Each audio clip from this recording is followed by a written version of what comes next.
Hey everybody, back again. It's Thursday, March 11th, 2021.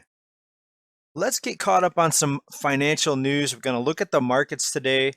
We're also going to look at consumer confidence. Consumer confidence is rising even though the economy continues to fall apart. What is going on with that? Rents are now rising once again. Rents did drop a little bit, but they didn't drop near enough to where people could afford the average rent. Therefore, there's still no improvement in the tens of millions of people that are behind in their rent because prices were never allowed to correct. We're also going to talk a little bit more about the economic rescue package, nearly $2 trillion. Part of it's also going to bail out pensions. And we're going to talk about other troubles, including more rising prices. All right, this first article here, this is to me very, very concerning. It seems like no one is learning any lessons from what we went through. Recent article here out of Forbes, Americans are ready to spend again. Consumer confidence hits pandemic high. What is there to be confident about?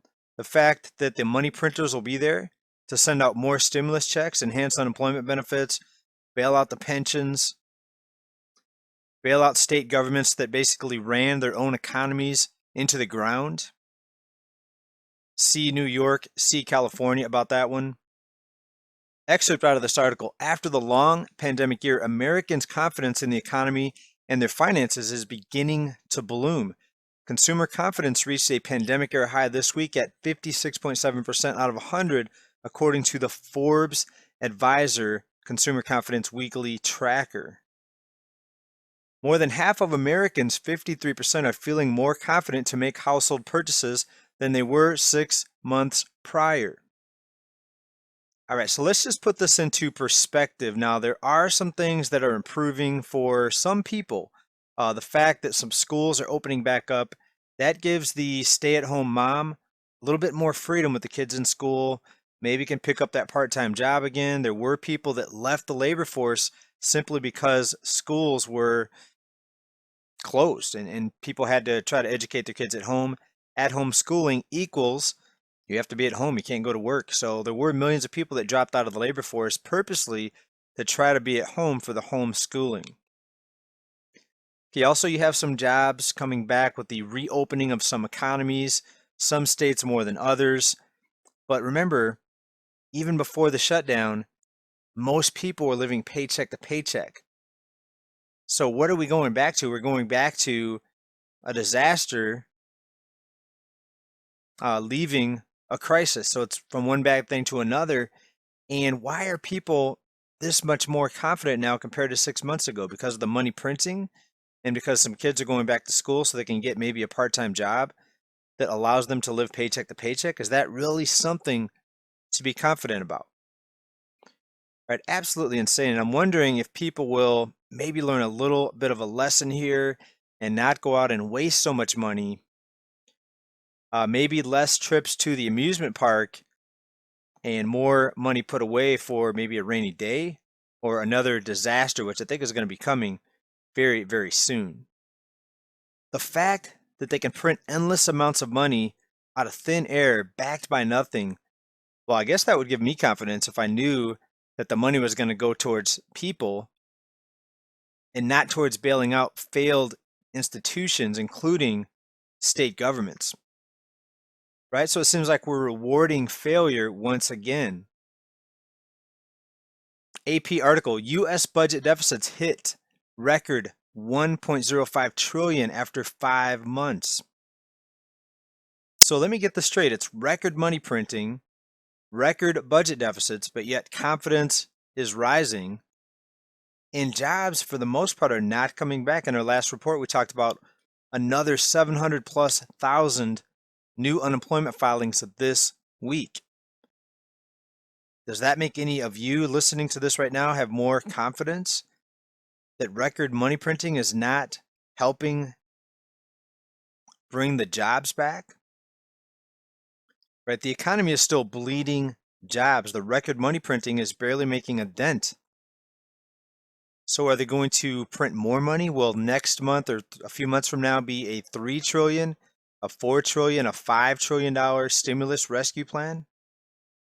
Recent article here, mlive.com. Michigan unemployment rate drops. And it's surprising they admit the truth here, but largely because people gave up looking for work. And this is what's happening nationwide. I had to scan pretty hard to find an article that actually admits the reason why the unemployment rate is dropping. But yeah, it's nationwide. The unemployment rate is a big fat lie. People gave up looking for work. So that's why we have 100 million people out of the labor force now. We had an unemployment rate that keeps declining. And maybe that's why some people are more confident now, because they look at these phony numbers and they actually believe that that is the truth. Absolutely insane. Kitco article right here. We talked about this a couple weeks ago. Fed Chair Powell says money printing doesn't lead to inflation. Do you think he really believes that? Do you think he really believes that? Or is that just what he's supposed to say? Have you ever watched one of his speeches, or any of these people, any of these Fed heads? Basically, it's a revolving chair of talking heads, puppets, basically told to say exactly what the money printers at the top want them to say. And if you look at their responses to the questions, or if you look at their commentary, they're usually looking down at what? A piece of paper that tells them what to say. So of course he's going to say it's not going to lead to inflation. Otherwise, if he says it's going to lead to inflation, he'll be admitting that this money printing is hurting people. It's causing rising prices. And gas out here in California, it's approaching $4 a gallon in some locations right now. And it seems like everything is going up. Prices are rising. Food is rising. Food prices are rising. It's no surprise.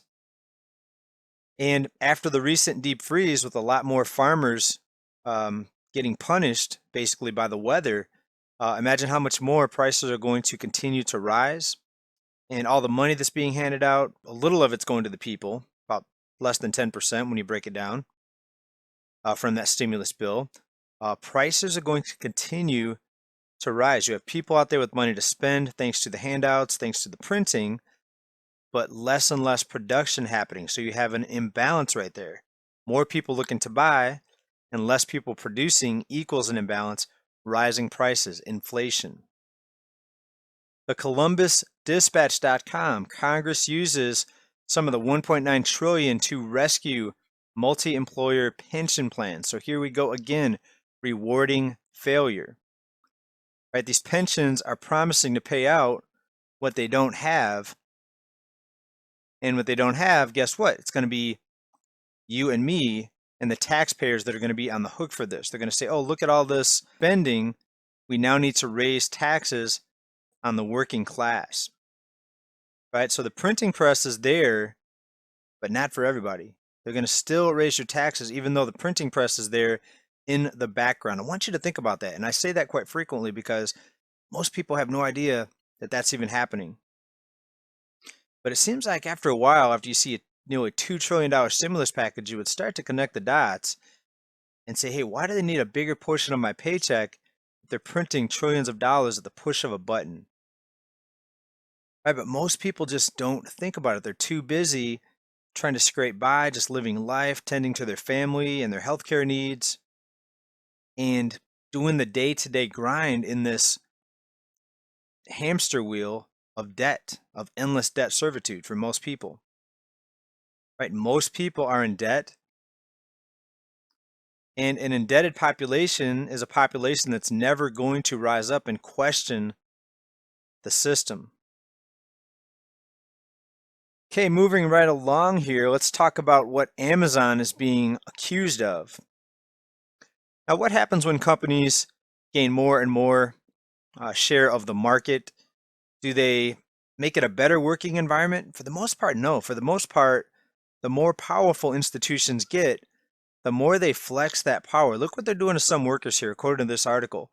14-hour workdays and no bathroom breaks. Amazon's overworked delivery drivers. The driver here mentioned in this article basically says that Amazon is tracking them. They know how long they stop, how long they're not moving, so they're tracking the movement of the vehicle. and they get messages from their dispatchers saying, why are you stopped more than 3 minutes? You should just drop off the package.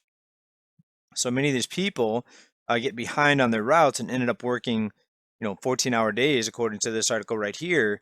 In some cases, that's a lot of overtime, but they're not getting the benefits of being an employee, and they're tracked and they're pressured into continuing to drive, even though they may have to use the bathroom. So, as this article points out, a lot of these drivers are keeping a bottle in their delivery vehicle in order to not have to use the typical bathroom break, not use a real bathroom.